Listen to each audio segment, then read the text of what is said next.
Welcome. It is Verdict with Ted Cruz, Weekend Review. Ben Ferguson with you, and these are the stories that you may have missed that we talked about this week. First up, Donald Trump still moving forward with tariffs, even after there was a ruling from the Supreme Court.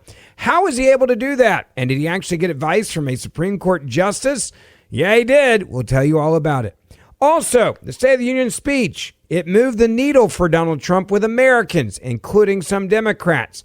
What did he say that connected with so many Americans? We'll have that for you as well. And finally, an interesting story out of the Olympics. Two different Olympians with hearts in different places. One skating their heart out for America, and the other one saying, yeah, I may have grown up here, but I'd rather skate for China.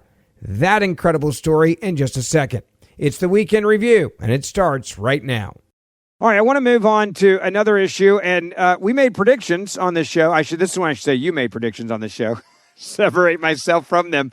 I was. Oh, look at this. Who's we? Ben throwing me overboard so fast. So, Senator, you made a prediction about the Supreme Court on tariffs. It was actually really funny this morning. I was doing a Fox News Sunday. Shannon Bream looked at me. She goes, I listened to y'all's the show when you were making your predictions because 99% of the time, Ted's right on the Supreme Court. And he made a prediction. He thought it was going to go the president's way on these. It didn't, but there was also something interesting in there. Brett Kavanaugh wrote basically in there, and I found this incredibly interesting, that, hey, what we're saying you did, you can't necessarily do it that way. However, here is a way you can do it. It reminded me almost of like Obamacare, when they're like, well, if you do it this way, then you can get away with it. But the way you're doing it, don't keep doing it that way. Do it this other way. It was like a roadmap for him to still have tariffs, still have the power that the presidency needs to do this. And you saw the president jump all over that with a 10% saying, this ain't going away. I don't know if this is as big of a defeat as Democrats and media are trying to make it out to be. And the president's instant response, I think, it proves he still has a ton of power. Well, listen, I'm going to start by eating crow. I did make a prediction on this podcast, and I make a lot of predictions on this podcast, and we've never tallied the number, but I think we're north of 80%, maybe even north of 90% of being right. I'm going to give you credit. It's above 90 because I make sure I give you a hard time when you're wrong, and that's not very often. So this is on that sheet, but you know. Yeah, no, and by the way, we don't make small and mild predictions. I mean, we make bold and aggressive predictions. In 2024, people the biggest one, Joe Biden. Let's just talk about it. I predicted that Joe Biden would not be the nominee a year before it happened, and said they are going to replace him. He is not going to be on the ballot in November, and the corporate media made fun of me like crazy for that prediction. Of course, it was exactly right. We've made a lot of predictions. We broke down in March and April of the beginning of COVID. I laid out the evidence that the COVID virus escaped from a Chinese government lab right at the beginning. Yeah. And the predictions that we laid out there, the evidence we laid out there was square on right. So I made a prediction that the Supreme Court 5-4 would uphold the president's use of tariffs. That prediction proved false. What actually happened is 6-3, the court struck it down. I also predicted that John Roberts would write the majority opinion. I guess that did prove technically accurate, but he wrote the majority opinion going the other way. Here's why I thought the court was going to uphold the president's tariffs. And I said there are massive reliance interests. There have been hundreds of billions of dollars of tariffs collected, and the court is reluctant to dramatically upset the status quo. And I did say, if the court were deciding this issue a year ago, right at the beginning of the Trump administration, I said I think they'd come out the other way. Yeah. But after a year plus, after this being central to the economic and foreign policy agenda of the president, I thought the court would not struck it down. That proved wrong. But at the end of the day, I don't think it matters a whole lot. Let's cut to the conclusion.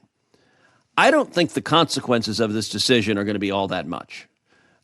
What the court decided narrowly is that one particular statute, AIPA, does not give the president the authority to impose tariffs. Now, mind you, AIPA gives the president the authority to, quote, regulate importations. Yeah.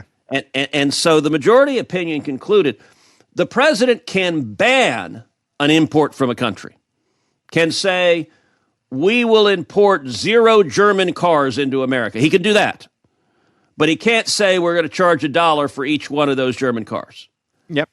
that is a pretty loopy conclusion. And I got to say, the dissents, Justice Kavanaugh wrote the lead dissent. Justice Thomas wrote an excellent dissent. I think the dissents get the much better of the argument that the words that Congress put in the AIPA statute regulate importation. And Justice Thomas had an originalist dissent where he goes through, in the foreign policy area in particular, the ability to import goods from other countries was never viewed as a right. It was a privilege the government allowed you to do. And in fact, tariffs were a major tool government used to regulate importation from other countries. So I think the majority decision is wrong. But here's the thing that matters. There are so many other statutes that allow the president to impose tariffs that I think we will see essentially the same regime. It's going to be a little more complicated. He's going to have to do a little bit more work. It's going to require some more legal proceedings. But I think you're going to see, and we saw immediately the president announced a 10% tariff on every country. He then upped that to 15%. But I think at the end of the day, the president will continue to use tariffs as a critical part of his foreign policy. And I hope, and we've talked about this on Verdict before, I hope that he uses tariffs as leverage to open up foreign markets. I don't want a world where we have high tariffs for everyone, but I do think tariffs are very powerful leverage, and I think the president has ample authority to continue using them. You know what's interesting about this? When it happened, there was two people that were really celebrating, two groups, I should say. The Democratic Party and China. And China was really celebrating this, and then they were talking about buying soybean crops from other countries instead of America, and that was like one of the big things that really blew up in the media and on social media. And then you have the same excitement from the Chinese Communist Party as you did from the Democratic Party. That tells me an awful lot about this tariff war issue. This is just, to Democrats, not about what's best for America, not about us having better trade deals, not about saving American jobs or American manufacturing, protecting that, or bringing jobs back to this country in manufacturing and bringing back American businesses to our soil. They just want Donald Trump to lose, and they're on the same team with China on this one. Yeah, look, that's where Democrats are. That's where much of the media is. Let me walk through two things. Number one, there's going to be some chaos. One of the reasons I didn't think the court would do what they did is you've got hundreds of billions of dollars of tariffs that's going to be collected. Yeah. There's going to be massive litigation. Everyone that's paid the tariffs is going to look at, do I go back? Do I sue? Do I try to collect it? It's going to vary in terms of whether they filed a timely protest to the tariffs. I think some of those tariffs, the litigation result is going to be no. You can't get it back because you didn't timely protest it. Some of the people who paid tariffs will have timely protested it. And so there's a very good chance this is going to cost American taxpayers billions of dollars, maybe even tens of billions of dollars or more. That litigation chaos will unfold for years. I didn't think the court would do that. But in terms of the president's ability to do this, so let me walk through some of the different statutes that are available. There is, number one, Section 338 of the Tariff Act of 1930. That's actually the Smoot-Hawley Act. Yeah. Which authorizes the president to impose tariffs of up to 50% on imports from any country that, quote, discriminates against U.S. businesses. The statute is vague and it is short, and no president has used this authority. So it's uncharted area, but it remains on the statute book. So that's one area. Another area, which is where the president went pretty much immediately, is Section 122 of the Trade Act of 1974. The Section 122 gives the president the power to impose duties of up to 15% for up to 150 days in order to address, quote, large and serious balance of payments deficits.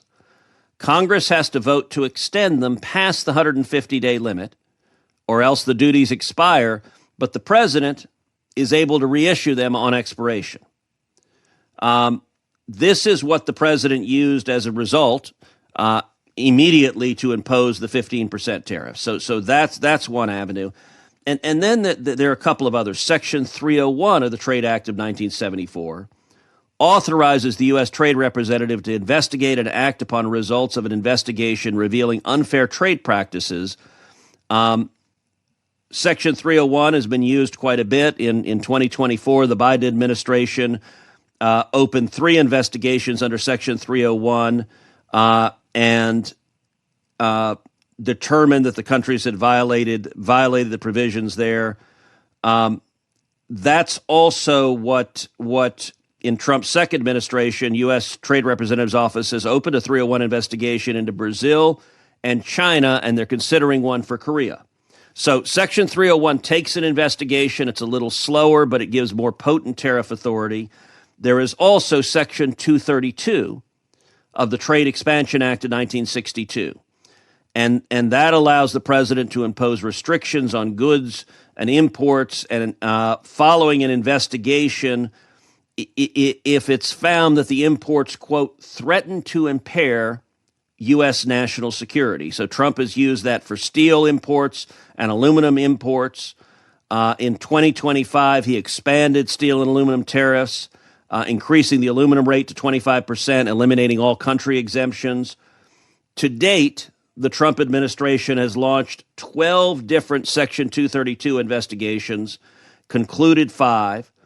And then there's finally Section 201 of the Trade Act of 1974, which permits temporary safeguard tariffs to protect domestic industries from serious injury caused by import surges. Trump has used Section 201 to put tariffs on solar cells, on modules, and in residential washing machines. Look, the long and short of it, you guys don't need to memorize all those different section numbers. The point is, there are a bunch of different federal laws that give the president a bunch of authority to impose tariffs. The lawyers in the administration will work a little bit harder. As Justice Kavanaugh said in dissent, at the end of the day, the Supreme Court said, well, you checked the wrong box and you picked the wrong statute, so these tariffs don't apply. But the bottom line is going to be the president's going to be able to get there using other means.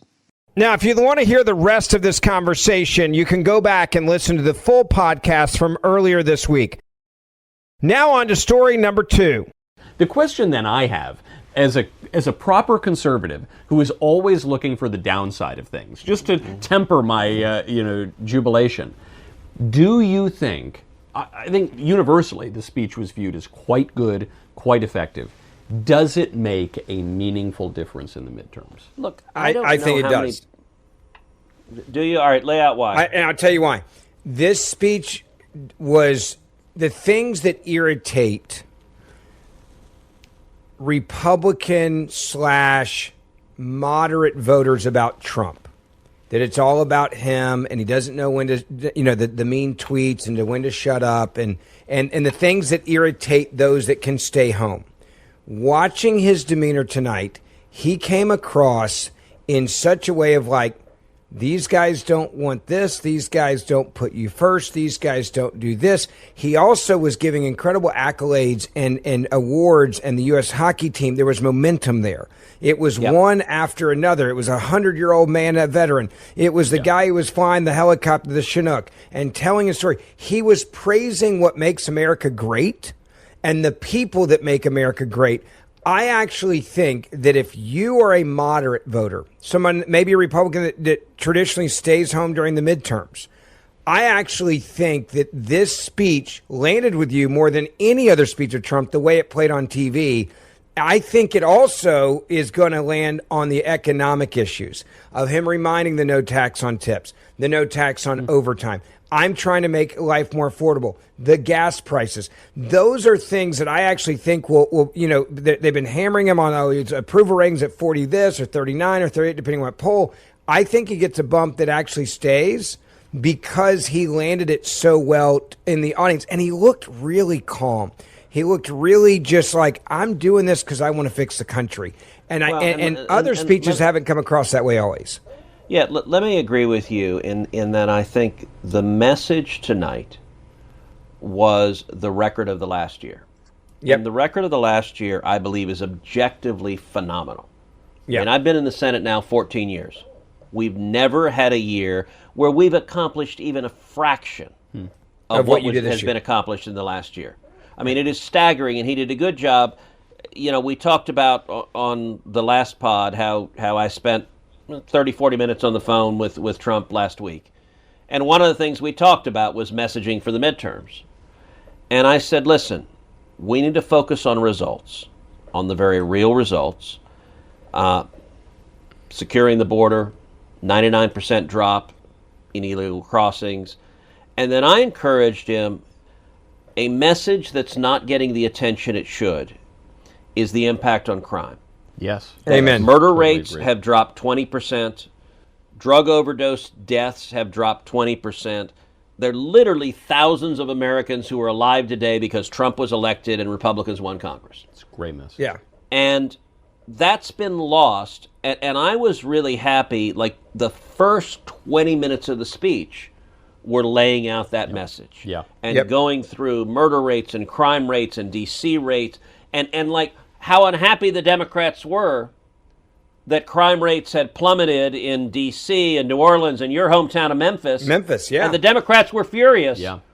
that fewer people are being murdered. They wouldn't stand up en masse for murder declining. You know, I was looking at the polls, an aggregate of the polls from just January and February leading into this. And to be fair, the pro-murder community in America is pretty small. It is. Yeah. Look, it's a constituency, but it's not the one you want. And so I was looking at this aggregate of polls, Marist, PBS, a handful of others. And the hard fact, I spoke to some members of Congress about this today. The hard fact is Republicans are underwater on the economy, on economic perception. I think you could turn it around, but right now we're a little bit underwater.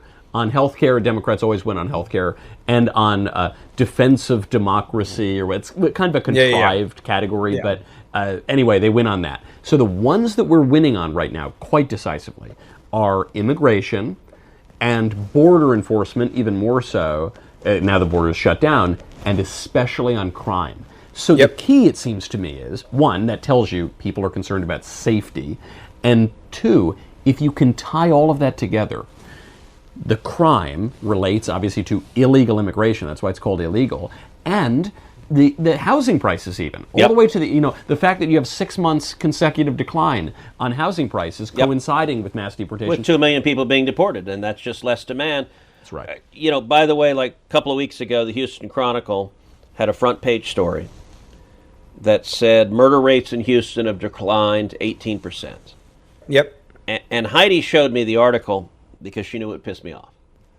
Because You the talked article, about this the other day. Yes. I love this. The article, the Chronicle says, nobody can figure out why. It's completely inexplicable. The experts we talk about have no idea why the murder rate is dropping, and it doesn't occur to them that arresting and deporting murderers and gangbangers will reduce the murder rate. Yep. Like this is not rocket science. Yeah. Fewer murderers means fewer murders. But yet, to Democrats, that makes no sense to them. Yeah. And No, so I that also message think- was good. I also liked on No Tax on Tips that he had the mom who was the waitress stand up, and he said between No Tax on Tips and No Tax on Overtime, she's going to take home $5,000 more this year than last year. That was real, and it's not Powerful. abstract. And by the way, the Democrats wouldn't applaud for her. Like the mom waiting tables, they're not rooting for her. And they want to take that $5,000 from And her. that's real other- money. $5,000 is real money. Yeah. It's not some abstraction. So, nuts and bolts, if this was a speech obviously geared at the midterms, do you think it moves the needle? If we can keep message discipline of focusing on it, yes. By the Now- way, yesterday morning, you and I have been talking about this. I had breakfast with Speaker Johnson, and you talk about the reason why I think this one sticks. There is a very real sense that Republican leadership have our act together for once that we haven't had in a long time. I also think that matters. Speaker Johnson understands he basically has a one person majority. He does not want to have, and President Trump doesn't want to have, the Democrats take over the House. It is insanely slim. And I think they're working so well together, the same way, Senator, that you work so well with the president. There does seem to be that we're actually on the same team for once. I've not experienced that many times in my life in the Republican Party. Like, there's always the infighting. We always know how to screw it up when we get power. There's different people jockeying for positions. There does seem to be a little bit of momentum now that we're on the same team going to the midterms. That's the other reason I think this speech will continue in the momentum, because you have Johnson and others advocating. Look, I hope so. To play devil's advocate, we're a very divided country. And so the people who hate Trump still hate him after this speech. For sure. Because they're not actually listening. And so I do think, Ben, you focused on the right area, which is the people who voted for him in 24, but may be demoralized by the press narrative that has been driven. And to the extent this focuses them on, wow, we're winning some big, big victories. I also really liked, look, the no tax on tips emphasis I liked because I wrote that bill. And I really liked his emphasis on the Trump accounts because, as you guys know, I wrote that too. And the Democrats wouldn't applaud for that. Sorry, I actually have to pause here because I'm sitting in the upper part of the gallery to the right, if you're the president, pointing. And you didn't get, everyone was standing up at certain moments. That was one where I bolted up. And other people were kind of slower. I think they didn't quite process what the Trump accounts meant. I'm really into the Trump accounts. Like, yes. The Trump accounts, I think, are such a white pill, you know, yes. Focusing on it's a game families, changer. which is an existential issue. It's so practical. And I'm going to confess something. I should follow this. I'm like professionally, I'm supposed to follow this closely. I did not know that you were pushing the Trump accounts. I wrote it. I should have known, but I didn't know. In fact, do you want to hear the story of the origin of the Trump accounts? It's a cool story. I've told it on the pod, but not in a while. So they originated from a poker game in Vegas. Typically, several poker pros will come. I'm buddies with a number of the poker pros. And so we're sitting at the Bellagio 3 in the morning, and Phil Hellmuth, who's one of the greatest poker players to have ever lived. Phil would tell you he is the greatest poker player to ever live. And he's got a real argument to it. He's got, I think, 15 bracelets, so it's crazy. That's a lot. So we're sitting there playing poker, and he asks me, he says, hey, do you know Brad Gerstner? And at the time I didn't. I'm like, yeah, who's he? And he's a very successful venture capitalist in Silicon Valley, and he has this idea that was called Invest America. And I'm like, what's that? And Phil describes it for a minute. And I said, hey, that sounds like something I'd be really interested in. And so Phil pulls out his phone, and he puts together a text thread and connects me and Brad and says, you two should talk. You would really like each other. The next week, Brad gets on a plane, flies to D.C., comes to my office and pitches the Invest America accounts. I immediately called my policy team in and said, let's start drafting this. So we drafted the legislation. Now, Brad has said for months he had talked to a bunch of other senators, and none of them did a damn thing. Huh. He talked to them, and they'd all kind of nod and be like, yeah, that's a great idea, and then no one would do anything. We sat down and wrote the bill. That is the bill that is Trump accounts. It was my bill. It's great. That we wrote. It's great. And it is literally the case that if Phil Hellmuth does not connect me with Brad Gerstner April a year ago, there are no Trump accounts, and the kids of America do not have trillions in investments, which is what they're going to have through Trump accounts. As before, if you want to hear the rest of this conversation on this topic, you can go back and download the podcast from earlier this week to hear the entire thing. I want to get back to the big story, number 3 of the week you may have missed. All right, Senator, let's talk about the Olympics. There were so many cool stories out of the Olympics. Obviously, celebrating hockey, that kind of took everything over when that happened. But there were some other really incredible and important stories in these Olympics. And one of them that just is something we got to talk about is involved not only China, but also America's gold medalists who won in figure skating. It's an amazing story. Well, look, we obviously have the incredible victory of winning the gold in both men's hockey and women's hockey. And I got to say that moment was extraordinary at the State of the Union. It was wonderful to see the men's gold-winning Olympic hockey team there. The pride they had for America was fabulous. But there's also a story that got some coverage, but I think it's worth going back and focusing because it was a powerful contrast, and it was a contrast between two Olympians. It was a contrast between Alyssa Liu and Eileen Gu. Now, both are women of Chinese heritage.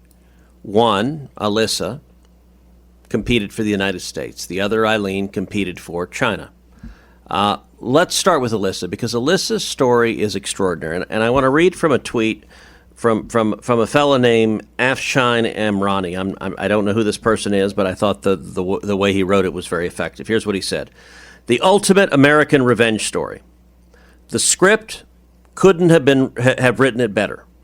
In 1989, Arthur Liu fled China as a political refugee after the Tiananmen Square massacre. He came to America with nothing but a dream for a free life. Decades later, his daughter, Alyssa Liu, became the face of Team USA. But the CCP didn't forget. Before the 2020 Beijing Olympics, the FBI uncovered a brazen spying operation. The target? Alyssa and her father. The Chinese government tried to stalk them on U.S. soil, intimidate her into silence, pressure her to turn her back on the country that gave her family refuge. The FBI had to give them 24/7 security just so she could compete. Isn't that amazing? She faced intimidation. She refused to be a pawn. She walked away from the sport for 2 years to find her soul again. And then she came back with a vengeance. Today, the story is complete. In a flawless performance to Donna Summer's MacArthur Park, Alyssa Liu just did the impossible. Olympic gold. The first American woman to win individual gold in 24 years. She didn't just skate for a medal. She skated for the freedom her father risked everything for. She didn't just win for herself. She won for the flag that protected her family when the world felt small. That's what a patriot looks like. Now, I got to say, I want to give listeners some background into this show. The way you and I record this pod is we sit down right before recording it, and we go through all the stories that are in the news. We say, all right, what do we want to talk about? And by the way, the pod is not scripted. Like, you and I don't know what we're going to say. We just sort of talk about topics. We pick a couple of topics and riff on it. And I want everyone to know Ben is like, no. I don't want to cover this story. Ben said, I hate Americans. I hate Olympians. Yeah. I can't skate. That's not true. I'm a very good skater. And I'm secretly a communist. Okay, there we go. Okay, yeah, got it. Okay, I see where we're going here now. Are you a good skater? I suck at skating. I'm a horrible skater. So my dad's, from up north, and that was like one thing. They would take us skating as kids, and then we would skate on the ponds when we went to North Dakota. So yeah, I've been skating a long time. I'm an unbelievably bad skater. I basically wobble around the skate rink and hold onto the walls the whole time. It's terrible. Like 4-year-olds come skating past me and are like, "Get out of the way!" Like you terrible thing. I can picture this, and I believe you completely that you're not overselling that point at all. I'm not, but let's just say for the record, I can kick your ass at basketball. And to be clear, I've broken your finger playing basketball. That is true. The kicking the A part, at some point we might need a one-on-one game just so the audience knows the score here. I'm just saying. Give me 6 weeks to train. Look, you've got mass and strength, but I'm just saying you can't shoot to save your life. All right. Why did I want to cover this story? Look, some of it is as the child of a refugee from Cuba. I find Alyssa Liu's story inspirational. I find it incredible. You identify with it. It's incredible. And listen, there's a contrast with her and Eileen Gu. Now I want to say something. So Eileen Gu is also of Chinese heritage. She's a student at Stanford. Alyssa's a figure skater. She won the gold. Eileen Gu is a downhill skier. She won 2 silvers. Both were offered the opportunity from China. The Chinese Communist government said, we will give you millions of dollars to compete for China. Literally millions. You're not joking. Like some reports have been upwards of 6 million plus. Yeah, like massive amounts of money. And Eileen said yes, and Alyssa said no.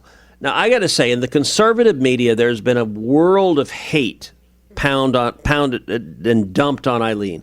I'm not in that camp. Look, she's a 20-year-old college kid. I don't have any hate or animosity to her. I understand. I mean, look, if I were in college, there have been reports she received like $14 million. No one ever offered me $14 million in college. I understand that. And there is something of a tradition in the Olympics. You think about the NBA, where you have all these stars. Victor Wembanyama in the NBA competes for France. Yeah. Alperen Şengün competes for Turkey. They have lots of people who are from other countries. They compete for other countries, and no one is horrified. And they're not like, you're a horrible human being. But let me say, here's the difference. It's different. It is different. But go ahead. The reason why this one's different is when you grow up in America and you do everything in America and you're a part of this country and this country supports you, and then because someone throws money at you, you defect to communist China. That's the difference between if you come into the league from another country and you play in the NBA and then you go back to, like when I played tennis, a lot of the guys from smaller countries would go back and play Davis Cup or the Olympics for their team. It was awesome. Like there was teammates of mine that made their Olympic team. They were from, Kazakhstan or smaller nations, and they were the best in their country. That's not defecting from America, right? But when you're in America and you're an American citizen, then you're like, all right, I'm literally defecting and going to go do this for China. And it's solely for a big payday. It's from an athlete standpoint, I get the money, but it is different than if you're in the NBA and you're from France, like Marc Gasol and Pau Gasol, and they go and play against the USA in that game. Like I have no qualms about that. That's where you were raised. To be clear, the Gasols are from Spain, not France. Spain, there's a difference. Wherever it is, but you get my point. We Latins don't like when you call us French, like that is getting it wrong. I apologize to Pau and Mark. There you go. Okay, you are right that it's different. Victor Wembanyama is French. He grew up in France. He like his whole background is that. So it is different when you go and play for the country you were born and grew up in. Both Alyssa and Eileen were born in and grew up in America, so that is different. Yes. That being said, there was some real vitriol directed at Eileen. And listen, she's a 20-year-old Olympic athlete. I don't have anger towards her. But my view is simple. If you decide, I want to compete for China, I want to win the gold medal for China, you can do that. But you know what you're saying? I want 1.3 billion people in China to root for me. And I want to beat the United States of America. Well, you know what? I'm not going to root for you.